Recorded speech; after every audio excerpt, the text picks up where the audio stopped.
자, 여러분 안녕하십니까? 자, 여러분 이번 시간부터는요 우리가 국제경제론, 국제경제학을 같이 공부하도록 하겠습니다. 교재는 법문사에서 나온 김신행 교수님과 김태기 교수님께서 공저하신 책인데요. 다른 국제경제학 책보다도 가장 읽기 쉽고 깔끔하게 정리가 잘 돼 있어가지고 이 책을 한번 일독해 보기를 권해요. 근데 시간이 여건이 되시면 강의도 같이 들으시면서 읽어보시게 되면 아마 공부하시는데 더 좀 이렇게 편하지 않을까 해서 이렇게 마련을 했습니다. 앞부분은 그렇게 어렵지 않으니까 간단하게 넘어가는데 그래도 우리 교과서를 같이 본다는 측면에서 꼼꼼하게 살펴보도록 하겠습니다. 자, 챕터 1장은요. 국제경제론과 세계경제에 대한 얘기인데요. 우선 1절에 왜 국제경제학을 공부하는가? 그거에 대해서 먼저 살짝 살펴보려고 합니다. 그 다음에 우리 국제경제학이라는 것은 국가 전체에 나와 있는 지구촌 경제의 국제경제죠. 말 그대로 거기서 일어나는 어떤 경제 문제들을 다루는 것인데 이렇게 세계경제에 대해서 살펴봅니다. 그래서 세계경제의 어떤 구성과 특징 또 요즘 이슈가 되고 있는 세계화와 경제 성장에 대해서 살펴보도록 하겠습니다. 그 다음 이제 3절에서는 우리나라 무역의 변화를 볼 겁니다. 세계 속의 한국 또 한국이 또 세계화가 되는 그런 모습을 여기 나와 있는 수출과 수입의 어떤 변화라든가 그리고 한국의 여러 가지 구별 수출입 구조라든가 이런 것들 살펴볼 겁니다. 그리고 4절에서는 국제경제학의 주요 주제에 대해서 같이 살펴보도록 할게요. 그리고 5절에서는 이 책이 어떻게 구성되어 있는가 전체적인 내용을 조감하도록 하겠습니다. 자, 이번 시간에는 1절에 대해서 가볍게 살펴보도록 할게요. 자, 여러분 첫 번째 1절 왜 국제경제학을 공부하는가 이렇게 나와 있는데 첫 번째 줄에 우리 교재도 보시면 3페이지 나와 있는데 세계화가 진전되면서 국가 간의 상호 의존도가 높아지고 있어요. 그래서 세계화의 진전으로 인해서 국가 간의 상호 의존도가 높아지고 있는데 특히 우리나라 같이 어떻게 보면 국가 규모는 작지만 경제 체제가 이렇게 경제 규모가 커지게 된 이유는 이렇게 대외 환경에 또 영향을 많이 받게 되는 그런 시스템을 가지고 있죠. 만약에 다른 나라와 교류하지 않고 국가를 운영한다 그러면 사이즈를 크게 만들 수가 없습니다. 그래서 보통 흔히 얘기하는 게 남한과 북한의 어떤 대외 교역 가지고 우리가 경제 규모를 설명하기도 하죠. 자, 2차 세계대전 이후에 점차 국제적인 교류가 확대되다가 1995년에 WTO의 출범으로 인해서 세계화는 더욱더 확대되고 있습니다. 이 확대야, 확대.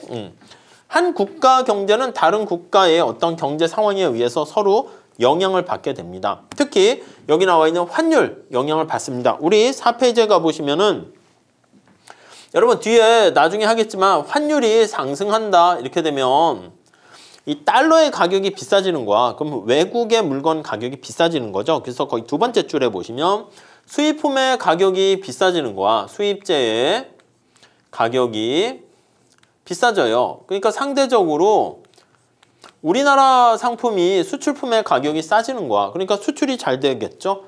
수입은 감소하게 될 겁니다. 그리고 또 하나 환율이 이렇게 올라가면 달러의 가격이 비싸지게 되는 거니까 거기 나와 있는 것처럼 해외여행의 경비를 증가시키게 됩니다. 해외여행을 갔을 때 해외여행의 경비가 증가하게 돼요.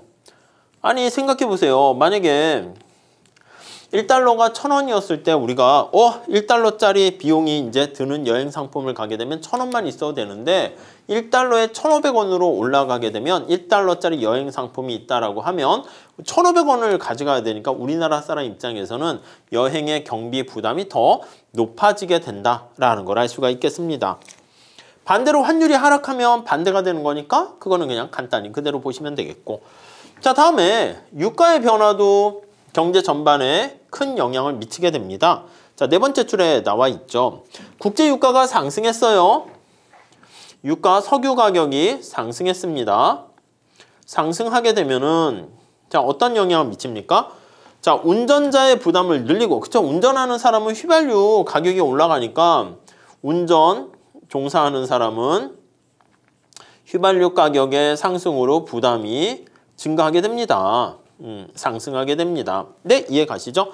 테러나 전쟁 소식은 우리 주식시장에 부정적인 영향을 미친다. 그렇죠. 뭐 다른 나라의 테러, 국제시장이 다 금융시장이 연결돼 있기 때문에 우리나라 시장에도 영향을 미치게 됩니다. 이렇게 세계에서 벌어지는 모든 일들이 우리의 일상생활과 경제활동에 영향을 미치는 거 알 수가 있습니다. 자, 그 다음 과거에 비해서 국가 간의 노동자의 이동도 많아지고 있습니다. 이민 이런 거 외에 외국인 노동자들도 많이 늘어나고 있고 또 외국에서 일하는 우리나라 사람들도 늘어나고 있죠. 또한 합법적인 외국인 근로자들도 있지만 불법 체류의 외국인 근로자들도 많이 있어서 우리나라 경제, 사회적으로 또 문제가 될 수도 있고요. 다음에 외국의 국내 투자가 증가하고 있습니다. 자본의 국가 간의 이동이 서로 커다란 영향을 미치게 됩니다. 자, 그래서 우리 기업들이 해외 투자도 꾸준히 증가하고 있으며 또 외국인들이 상당한 양의 우리나라 주식을 보유하고 있어요. 그렇죠? 우리도 해외 투자, 외국의 미국의 주식을 구입하는 경우도 많이 있습니다. 자, 이렇게 무역과 또 자본 거래와 인적 교류 등 경제 전반적으로 해외 교류가 확대되고 있습니다.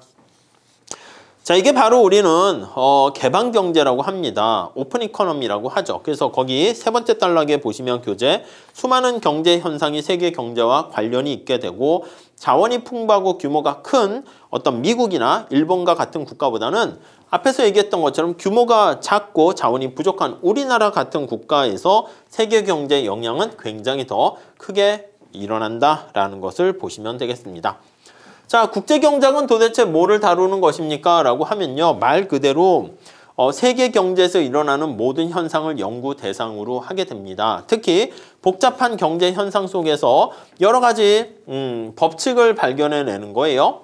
추출된 어떠한 법칙, 규칙성을 이론적으로 이제 설명을 하려고 하는 거야. 일관성 있게 어떤 원칙에 따라서. 자, 그 안에 또 우리가 국제경제 정책에 대해서 살펴볼 겁니다. 또 정책적 의미까지 살펴보게 되네요. 자, 국제경제학은 오늘날 세계 경제가 어떻게 돌아가고 있으며 우리 국내 경제가 세계 경제와 어떤 관련성을 있게 되는가 그걸 체계적으로 연구하게 되는 것입니다. 특히 한국과 같이 대외 의존도가 높은 나라에서는 세계 경제 변화가 우리 경제에 미치는 영향력이 되게 크단 말이죠. 그렇기 때문에 우리 경제를 이해하는 데 있어서 국제경제학에 대한 공부도 꼭 필요하다 이렇게 보시면 될 것 같습니다. 자, 그래서 국제경제학 왜 필요한가 우리가 간단하게 살펴봤고요. 그 다음에 5페이지에 가보시면 세계경제 거기 나와 있는 규모 이런 것들 나와 있는데 그거는 우리 다음 시간에 세계경제 구성과 특징에서 같이 살펴보도록 하겠습니다. 자, 우선 이번 시간에는 국제경제학을 왜 배우는가 거기에 대해서 살펴봤다 이렇게 보시면 되겠습니다. 감사합니다.